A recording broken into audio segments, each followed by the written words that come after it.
अस्सलाम वालेकुम दोस्तों, मेरा यूट्यूब चैनल पे पे अली हसन हार्डवेयर इंजीनियर ये जी का और कारीगर ये फ्रेम तैयार किया है।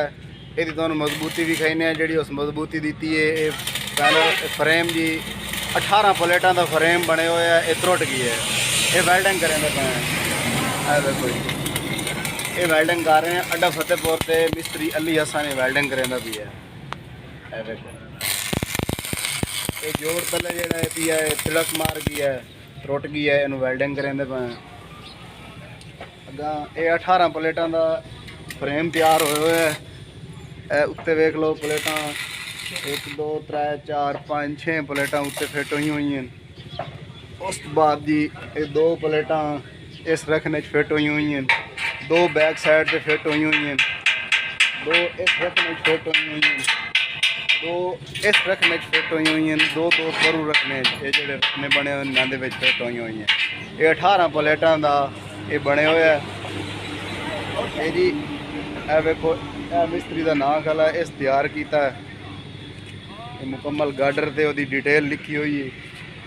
जोड़े अस तैयार करें वो भी थोनू फ्रेम जोड़े इन पे विखाए कि कितनी वो मजबूती देने, कितनी ताकत देने हैं, ताकि वो आंदे वक्त मजबूत रहे, कोई मसला ना उन्होंने बने।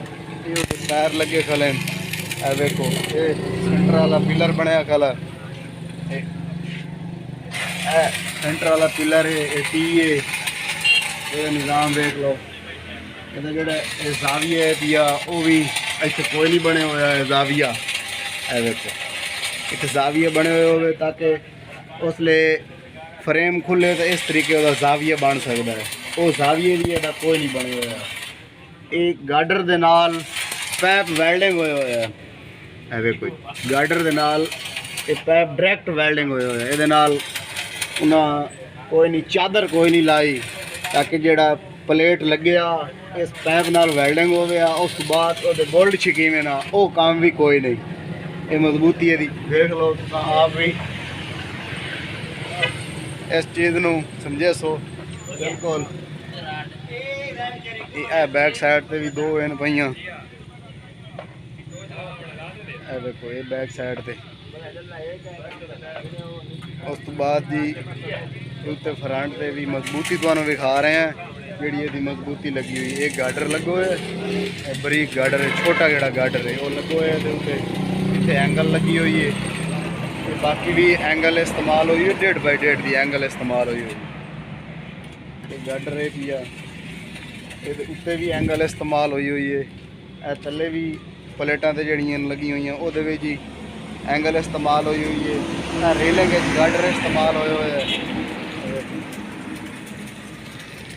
ये थले जो डब्बे बने हुए हैं ये एंगल इस्तेमाल हुई है 1.5 बाई 1.5 की। ये तले जोड़ा ये हिस्सा बने हुए है, ये हिस्सा जो बैक तो दिखा रहे हैं ये चैनल इस्तेमाल हुए है। तले ये भी चैनल इस्तेमाल हुए है। इस चीज़ के चैनल ये प्लेट वेल्डिंग हुई हुई है, एक कोनी लगी हुई है, ये फ्लंच लगे हुए हैं, ये टी तैयार हो गई, तलवा पिलर तैयार हो गई है। ये सारा उन्होंने सिस्टम लाया हुआ है। ये चीज़ अच्छी बनी हुई है। बाकी जो जाविया वाला सिस्टम है वो दूसरी साइड है। देखो वो पहली साइड तुहानू विखाई है, ये दूसरी साइड है। भाई ये जाविया जोड़ा है पिया वो इतना कोई नहीं, उन्हें इतने कलंपा नाल दिता, पैप नाल दिता ताकि यदा जाविया बन बने। देखो तले हिस्सा लगो है, ट्रैक्टर के टायर लगे हुए हिस्सा तले वो फिट हुए है। ये भी डायरैक्ट वेल्डिंग हुए है। चीज़ प्लेटा भी कोई नहीं लगी हुई है, डायरैक्ट वेल्डिंग हुए है, बिल्कुल हिस्सा क्लीयर हो गई। अक्सर हिस्सा अस लेने वो प्लेटा वेल्डिंग करके सुराख कढ़ के उस बाद जो हिस्सा फिट करें इन्हें मुकम्मल डायरैक्ट तले किया हुआ है। वेल्डिंग हो गया, वेल्डिंग हो गई एक साइड, दूसरी साइड तो कोई नहीं तड़की है उस साइड दे इस पैर नहीं कर दियो। इतने एंगल पीस लाया उस पैर उत्ते चावण वास्ते लाओ मिनट लाओ इतना हाथ पावन जा बन बनी।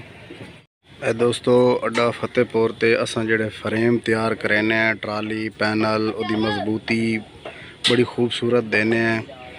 वेखो एक होर कारीगर तैयार किया है फ्रेम, यदी मजबूती वेख लो, ਇਹਦਾ ਜਿਹੜਾ ਲੂਹਾ ਲਾਇਆ ਹੈ ਉਹ ਵੇਖ ਲਓ, ਬਿਲਕੁਲ ਹੌਲਾ ਲੂਹਾ ਲਾਇਆ ਹੈ। ਪਲੇਟਾਂ ਉੱਤੇ ਜ਼ਿਆਦੀਆਂ ਲੱਗੀਆਂ ਹੋਈਆਂ ਨੇ, 18 ਪਲੇਟਾਂ ਦਾ ਬਣਿਆ। ਇਹ ਜਨਾਬ ਮਿਸਤਰੀ ਅਲੀ ਹਸਨ ਤਿਆਰ ਕਰੇਂਦਾ ਅੱਡਾ ਫਤਿਹपुर ਤੇ ਉਹ ਬੜਾ बेहतरीन खूबसूरत इस चीज़ ਨੂੰ पहले वेखदे कि मजबूती ਉਹਦੀ कितनी है। ਹੁਣ ਸਾਡੇ ਕੋਲ ਵੈਲਡਿੰਗ ਕਰਵਾਉਣ ਆਇਆ ਖਲਨ, ਇਹ ਫਰੇਮ ਟੁੱਟ ਗਿਆ, ਇਹਦੀਆਂ ਤਲੂ ਜਿਹੜੀਆਂ ਲਾਰਾਂ ਹਨ ਪਈਆਂ ਉਹ ਹੀ ਟੁੱਟ ਗਈਆਂ। ਇਹ ਵੇਖ ਲਓ, ਇਹ ਟਰੈਕਟਰ ਖਲਾ, ਇਹ ਸਾਡੀ ਦੁਕਾਨ ਹੈ, ਇੱਥੇ ਇਹ ਵੈਲਡਿੰਗ ਕरेंदे खले हैं। बिल्कुल ਇਹਦਾ ਕੰਮ ਜਿਹੜਾ ਨਾ करेंदे पे फ्रेम दा। वेखो तले त्रुट गया है। मजबूती अगर थड़े दी हुई होंगी तो इतना नुकसान ना हो गया। वेख लो हुण मजबूती मिस्त्री नहीं दी तो वह साढ़े जेड़े जट भरा हैं उन्हों का नुकसान है पिया। तो सानू ये भी असां अपील कर रहे हैं कि कोई भी साढ़े जेड़े व्यूवर वेख रहे हैं वो फ्रेम बनवावें जिथों भी बनवावें, लिहाजा ये नहीं साढ़े कोल बनवावें, जिथों भी बनवावें फ्रेम पहले वो ये चीज़ वेखें, यदी मजबूती वेखें, मजबूती वेख के उस तो बाद बनवावें ताकि उहदे विच अंधेरी तूफान वो भी आवना आंदे वक्त वो फ्रेम नू मिसला ना होवे, फ्रेम बिल्कुल हले जुले भी ना, बिल्कुल क्लीयर खला रहे। और मेन गल ये है जी ये बैरिंग भी कोई नहीं लगे हुए रीलिंग के विच। वेखो असां जेड़े बनाईने वो बैरिंग भी लेने, मिस्त्री अली हसन जेड़े तैयार करेंदा वो बैरिंग लेंदा तो बैरिंग भी कोई नहीं लगे हुए। गाटर के अंदर पट्टी लगी हुई है, वेखो पट्टी ला के डबल रेलिंग बनाई हुई है, एंगल लगी हुई है। वेखो ये साइड में एंगल साइड ते हुई खली है, नाल ये गाटर ते कोई नहीं। यानी कि उहदे विच ये तुहानूं असां दस रहे हैं जेड़े साडे व्यूवर हैं पे, जेड़े साडे किसान भाई हैं, असां ये भी दसने हैं कि काम ये भी चैक तुसां कर लो, तो जेड़ा असां काम करेने वो भी साडी वीडियो अपलोड हुई हुई है साडे चैनल ते, वो भी चैक कर लो। 17 प्लेटां दी है भाई, वो भी असां फ्रेम तैयार किया है, वो भी चैक करो, ये भी चैक कर लो। ये उहदे सेंटर जावी कोई नहीं, ये लगे हुए हैं जनाब, उन्हें डब्बे बना के ये लाए हुए हैं। सिर्फ ये फ्रंट से उन्हें मजबूती दी है, जोड़ा बैक है उत्थे मजबूती कोई नहीं। अगर खुदा ना खास्ता ये कोई इतों त्रुट पैंदा तो ये जोड़ा एंगल का उन्हें डब्बा बनाया है ये त्रुट पैंदा तो ये बड़ा नुकसान हो गई सी। ये फ्रेम यकदम पीछे लगा पैना, प्लेटों का नुकसान हो पैना। तो इस वास्ते जनाब ये तुहानू अपील कर रहे हैं बार बार कि जितों भी फ्रेम बनवाओ, पैनल बनवाओ, उसकी पहले मजबूती चेक करो, उसकी मजबूती वेखो, उस तो बाद वो बनवाओ। तुसां वेखो ये हुण साढ़े कोल वैल्डिंग करवाउण आए खले, देखो ये त्रुट गई आई, वैल्डिंग करके दे रहे हैं अड्डा फतेहपुर से मिस्त्री अली हसन। वीडियो लाइक करना है, साढ़े चैनल को सब्सक्राइब करना है। नेक्स्ट वीडियो से मिलेंगे, तब तक के लिए अल्लाह हाफिज़।